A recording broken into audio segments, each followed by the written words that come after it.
Rob Reiner, the man, the myth, the meltdown. You probably remember him as the lovable meathead from All in the Family, or the creative genius behind When Harry Met Sally. But these days, his claim to fame isn't exactly on the big screen. Reiner has entered a whole new kind of spotlight, the kind that involves political rants, public backlash, and canceled projects. Welcome to the drama-filled world of Hollywood's latest controversy. Let's rewind a bit. Hollywood has always been a breeding ground for big personalities and even bigger egos, but somewhere along the way it turned into a soapbox for stars who, let's face it, often think their opinions are the gospel truth. Not everyone in Tinseltown is guilty of this, of course. There are still some down-toe folks in the industry, but let's be real, 90 to 95% of Hollywood's elites seem to operate under the belief that they're above reproach, and Rob Reiner, well, he's definitely in that majority. Clip 2. But before we get started with this whole drama, make sure you like and subscribe to the channel so you don't miss any news surrounding Hollywood. So what's the story with Reiner? Why has his name been plastered across headlines for all the wrong reasons? It all started. Are a lot of people who are racist. Oh my God! Did you just say that? I'm not saying. You just said that. Well, that's true. So you think that people that vote for Donald Trump are racist? They're not all racist. You led with that, though. No, I said there are a lot of people who are. Okay. There's racism in this country that has been submerged for a long, long time. Right. And all of a sudden, there's a man. So he's unearthed it? Before we get started with this whole drama, make sure you like and subscribe to the channel so you don't miss any news surrounding Hollywood.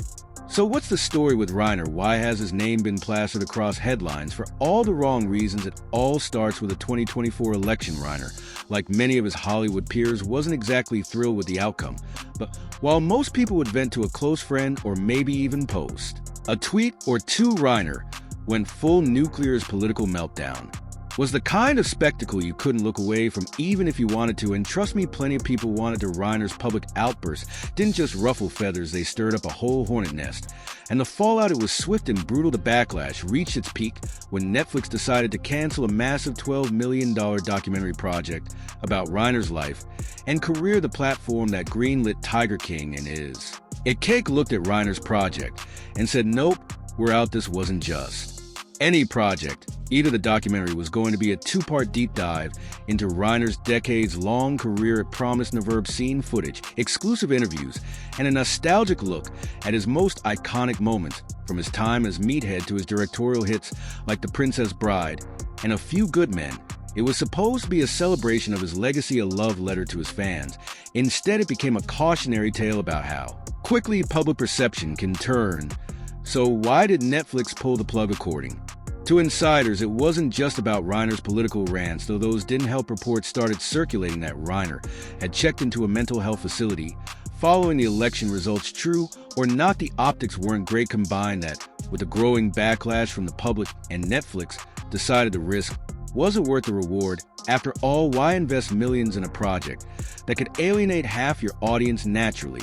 Reiner wasn't thrilled about this decision. Word on the street is that when his agent broke the news, he didn't take it well, and things only got worse during a virtual meeting with Netflix executives. Picture this: Reiner, visibly emotional, pleading his case to a group of stone-faced execs who had already made up their minds. It's the kind of awkward, cringe-worthy scene you'd expect to see in a sitcom, not real life. Clip 3. Let's talk about the documentary itself. It wasn't just a vanity project, although let's be honest, it kind of was. This was supposed to be a blockbuster docu-series, complete with appearances from Hollywood heavyweights like Billy Crystal. Imagine the comedic chemistry between those two. But now all those plans are dead in the water, and Rare, he's reportedly... But dude, you're making stuff up. You kids need to understand something, okay? Sometimes lying is okay. Like when you know what's good for people more than they do. Oh my God, that is exactly what I've always said. I love this guy. It kind of was. This was supposed to be a blockbuster docu-series, complete with appearances from Hollywood heavyweights like Billy Crystal. Imagine the comedic chemistry between those two. But now all those plans are dead in the water, and Rare, he's reportedly scrambling to find another studio willing to pick up the pieces. Here's the problem: Netflix had exclusive rights to the project, unless Rare can negotiate a new deal and fend off Netflix's lawyers. This documentary might never see the light of day, and honestly, that's probably for the best. Why? Because Reiner allegedly wanted to use the documentary as a platform for his political views. The man who once made us laugh and all in the family thought it would be a good idea to turn a nostalgia-driven documentary into a soapbox for his opinion spoiler alerted. Wouldn't have been now. Let's zoom out a bit. Reiner's story is part of a larger trend. In Hollywood, more and more, we're seeing stars face backlash for mixing politics with entertainment. Ben Stiller is a prime example. Remember, when HBO canceled his stand-up special Standing Still with Stiller, turns out audiences aren't exactly clamoring for a politically charged comedy these days. I'm Jewish and Irish. I wish I was black. Every white Jewish guy wishes he was black. I just want to let you know I'm going to match your $150,000 donation.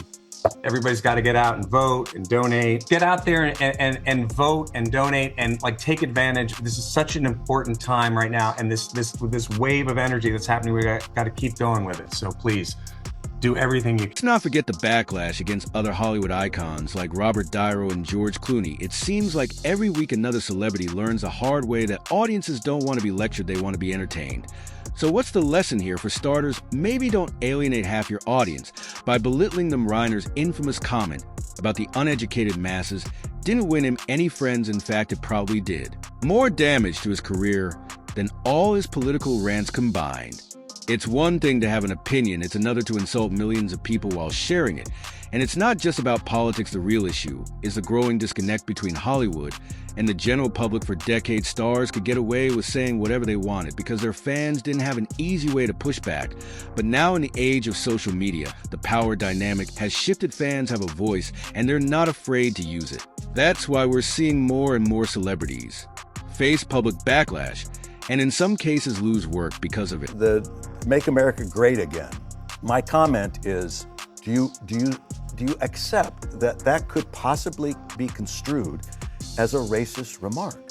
And most people, a lot of people go, how could that be racist? Make America great again? I said, so just ask yourself from an African-American experience, when was it ever great in America for the African-American?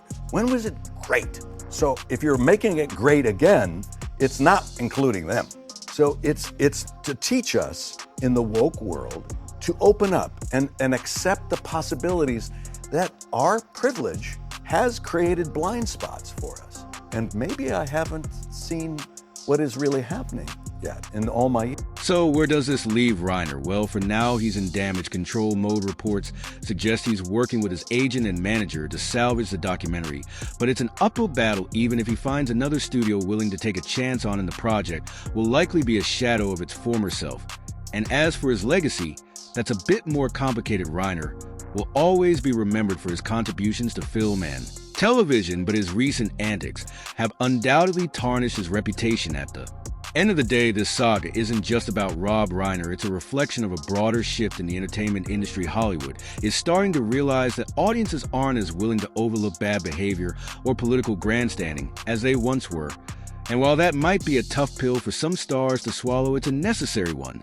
So what do you think? Was Netflix right to cancel the documentary, or did they overreact? Is Reiner's career salvageable, or has he crossed the point of no return?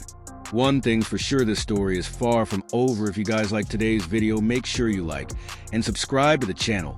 And I'll see you guys in the next one.